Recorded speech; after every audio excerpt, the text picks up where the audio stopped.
D'ailleurs, je ne sais pas là.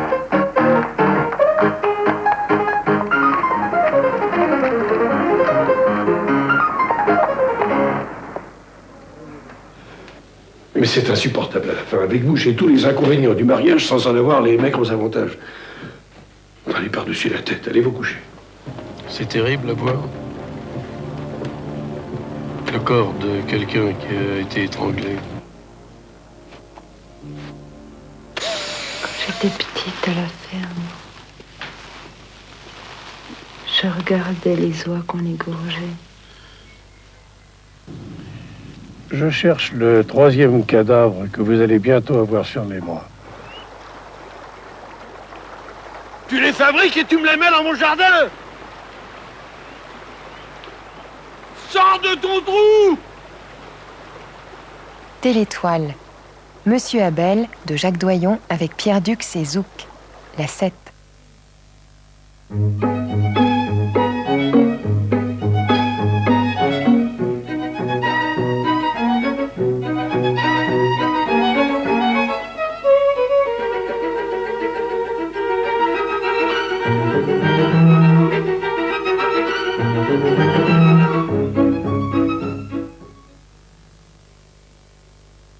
Bonjour.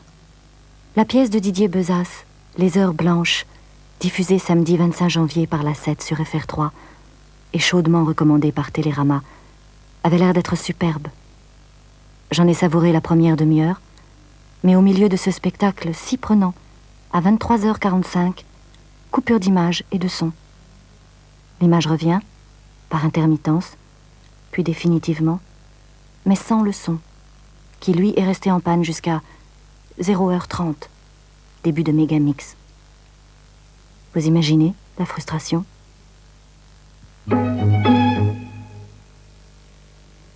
Bravo pour Shalom Général.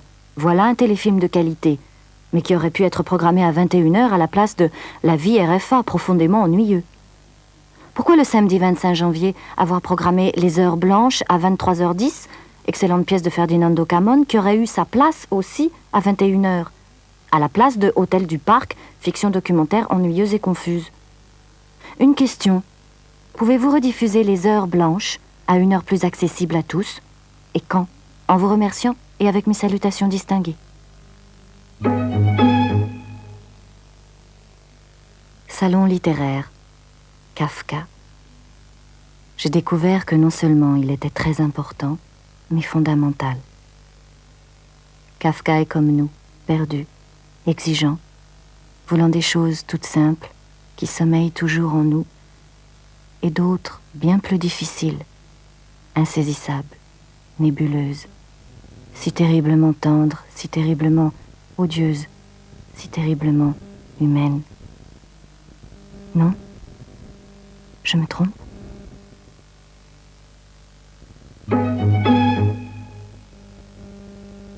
Monsieur Ferraud, j'ai été très sensible au fait que vous ayez consacré quelques instants de votre temps à me fournir des informations relatives aux personnages évoqués dans ma lettre précédente.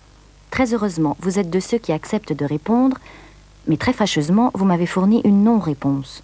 Du style, question, quelle heure est-il? Réponse, ma montre est une Oméga. Ma question était, sait-on, ou qui sait, quelle activité a été celle de Jean Rigaud après novembre 1942. Vous me proposez de lire la page 703 de votre livre où je lis une demi-phrase où le nom de Jean Rigaud est sèchement cité, sans le moindre développement, et dans un autre contexte. Je pense qu'il est inutile de poursuivre le dialogue.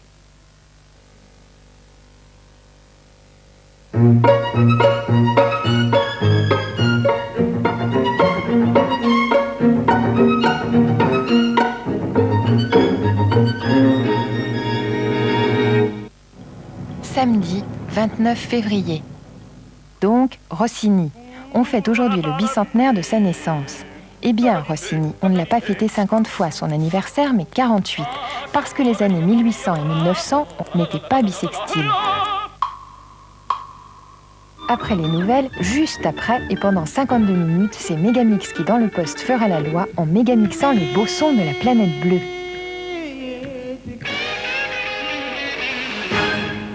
Mais tout de suite, habitants du monde, voici votre quotidien régional, voici Soir 3.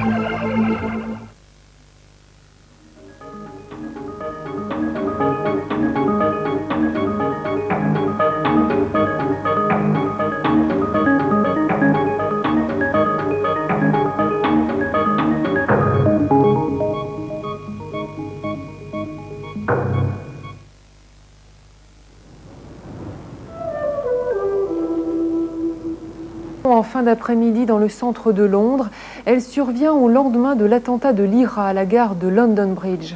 La bombe a été déposée dans un pub. La police a été prévenue une demi-heure avant l'explosion qui a fait un blessé léger. Le quartier est bouclé encore ce soir par les forces de l'ordre. Il est toujours considéré comme dangereux. Peu de dégâts importants occasionnés par cette déflagration. L'attentat n'a pas été revendiqué.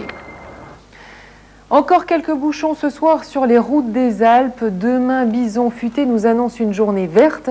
Les automobilistes vont pouvoir souffler. Aujourd'hui, carton rouge pour le deuxième chassé-croisé des vacances d'hiver.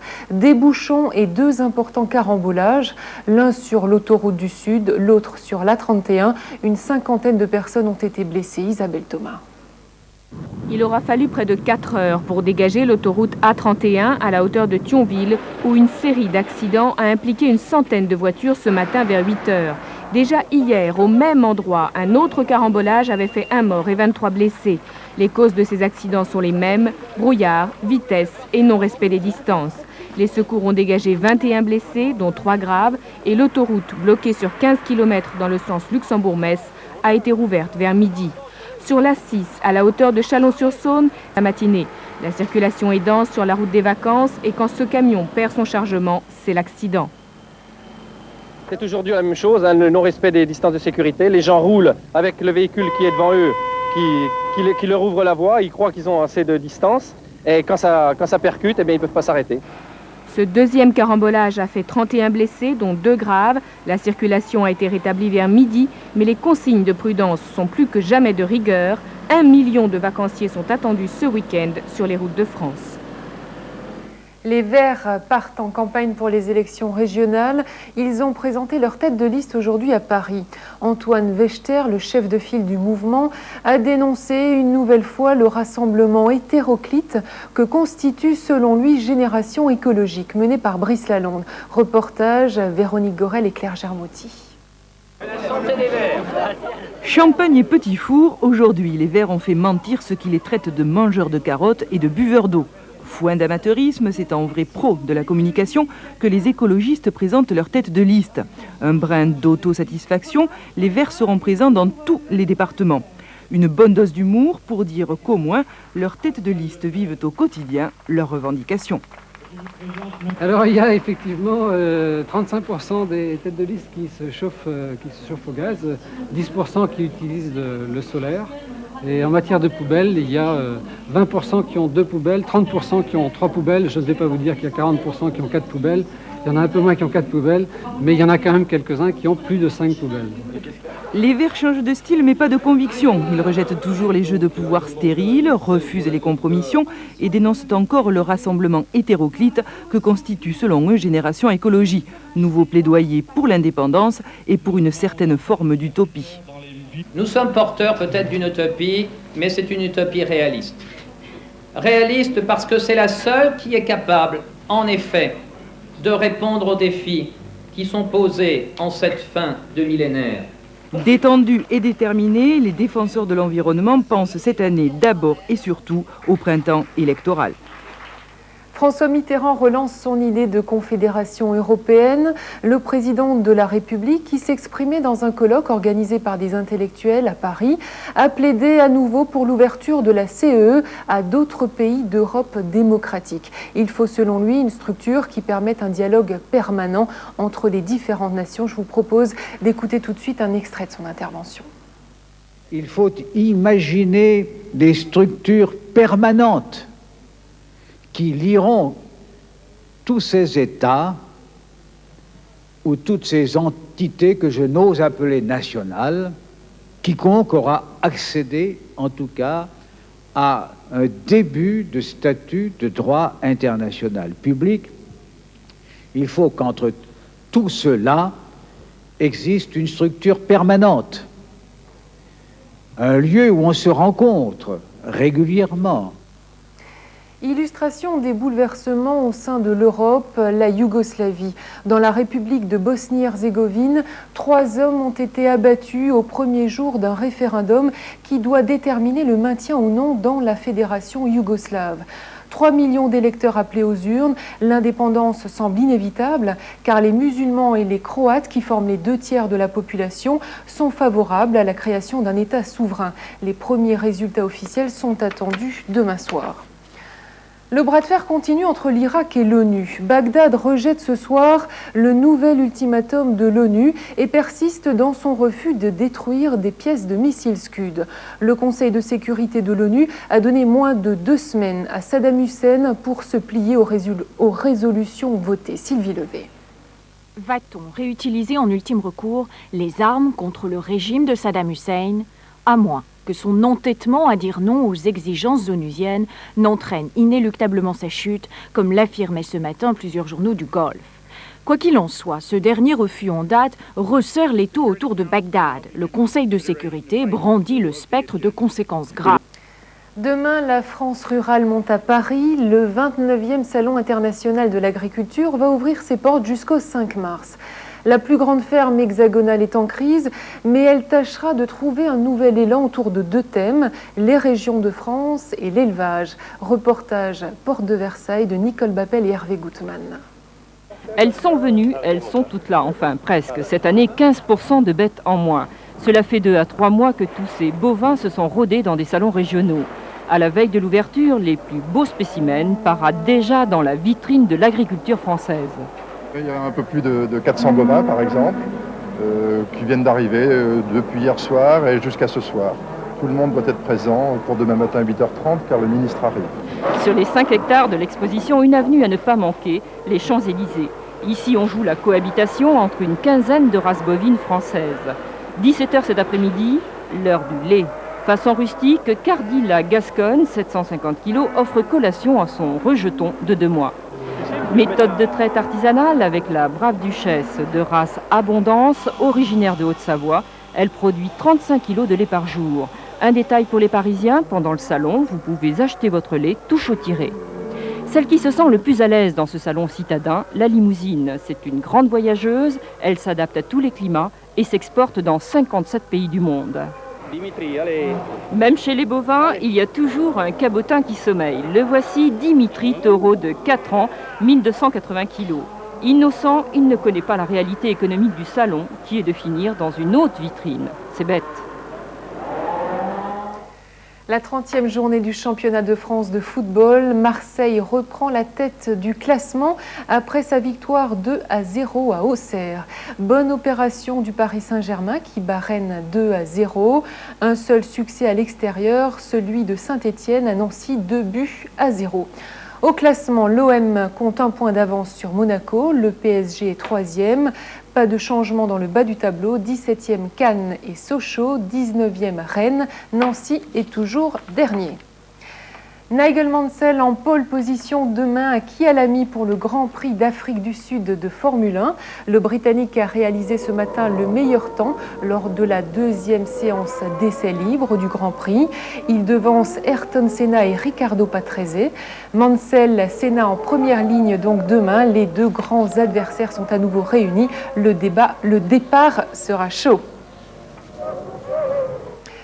La 7e étape du Raid Arikana, on s'approche du Québec. Encore 20 équipages en course sur 21.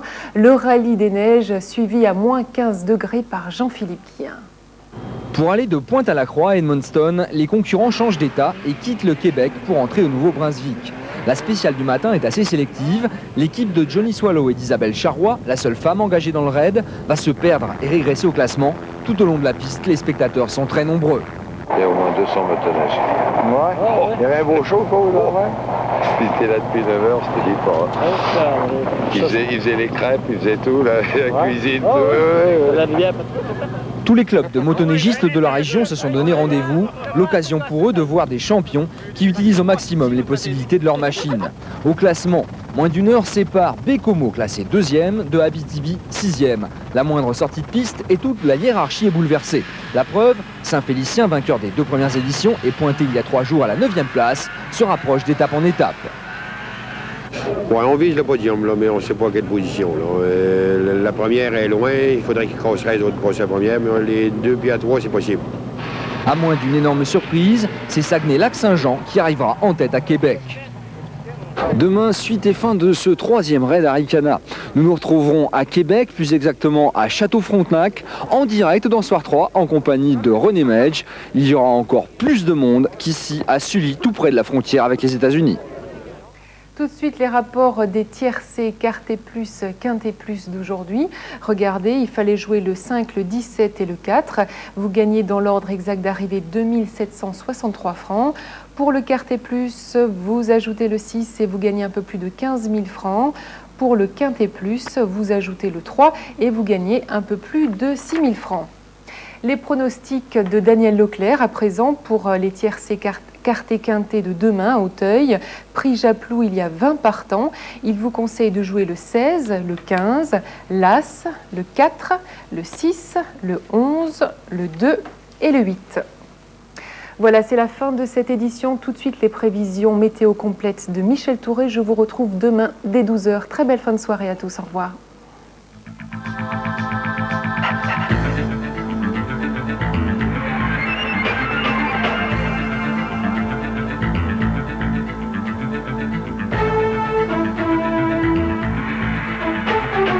Pour aujourd'hui. Alors, demain du soleil, encore du soleil, mais pas pour tout le monde. Pour les 3/4 d'entre nous, les autres seront sous les nuages et nous allons découvrir tout de suite, c'est la loterie, ceux qui ne seront pas gâtés, avec super anticyclone 1030, 1025, 1020 hectopascal et cette perturbation que je vous annonçais hier grâce à Météo France, qui était sur l'Atlantique et qui va se présenter demain affaiblie, mais elle va passer quand même. Alors, prévision matinale, demain 7-8 heures du matin, sur l'extrême ouest, c'est-à-dire sur le Finistère, avant-garde nuageuse, de la grisaille, donc du nord au reste de la Bretagne jusqu'aux Charentes, ciel encore assez clément, ça va se gâter au fil des heures, mais ça ira demain matin, avec un soleil assez sympathique. Sur le golfe du Lion, des entrées maritimes poussées par un petit vent d'autant, et puis partout ailleurs, eh bien, du soleil après dissipation des brouillards qui seront encore dangereux, grande prudence au volant. Voyons l'évolution de ce temps en cours de journée tout de suite.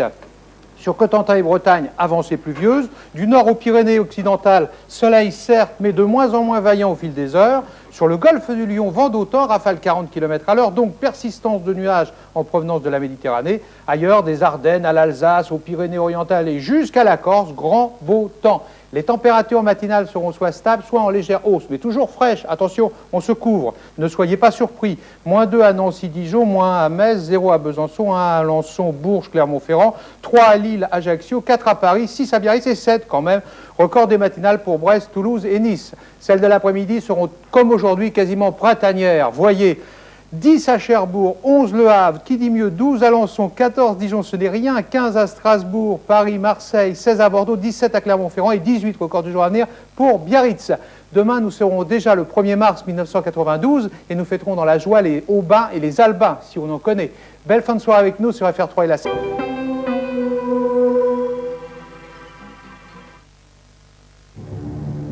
J'ai beaucoup de plaisir à me retrouver sur FR3. Et vous?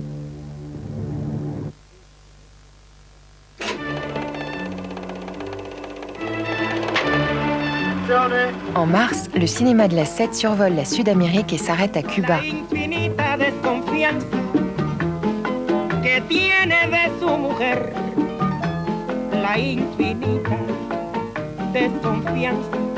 Que tiene de su mujer no le deja comprender que ella aprendiendo el avanza y su perenne acechanza realmente injustificada le hace protestar por nada hasta que ella exasperada se levanta y desquiciado da paso a su salvajada.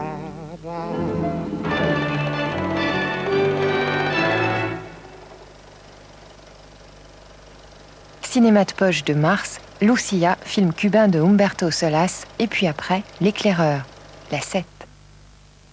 Aujourd'hui, samedi 29 février 1992. Depuis toujours, l'homme a voulu domestiquer le temps. Les premiers essais ne furent pas très concluants. Au bout d'un certain temps, le calendrier des moissons finit par tomber en hiver. Alors vint Jules César et son calendrier julien. Pour remettre les pendules à l'heure, il fit rajouter un jour tous les 4 ans, l'idée étant de doubler le 6e jour avant les calendes de Mars. Ainsi naquit l'année bissextile. Depuis le pape Grégoire XIII et son calendrier grégorien que nous utilisons toujours, ça se précise mais ça se complique. Les années qui se terminent par 2 zéros, sauf celles dont le nombre de siècles se divise par 4, ne sont plus bissextiles. Ainsi, Grégoire supprima 3 jours tous les 400 ans. Merci, Grégoire. Devinette. Si un enfant naît aujourd'hui, ce samedi 29 février 1992, en quelles années sont nés son père, son grand-père, son arrière-grand-père, son trisaïeul, sachant qu'ils sont tous nés aussi un samedi 29 février. C'est comme ça, c'est de famille. La réponse est papa est né en 1964, papy en 1936 et Pépé en 1908. Quant au papa de Pépé, il n'a pas pu naître le samedi 29 février 1896 car il n'aurait eu alors que 12 ans à la naissance de Pépé. Le papa de Pépé est donc né en 1868. Paix à son âme, si je ne m'abuse. Avec un peu de recul, l'actualité musicale prend une nouvelle dimension. Si par malheur vous les aviez manqués, Megamix vous propose jusqu'en mai prochain une sélection de ses meilleurs moments. Ensuite, tout nouveau tout beau, Megamix reviendra ausculter la planète des sons. Alors à vos postes et à suivre.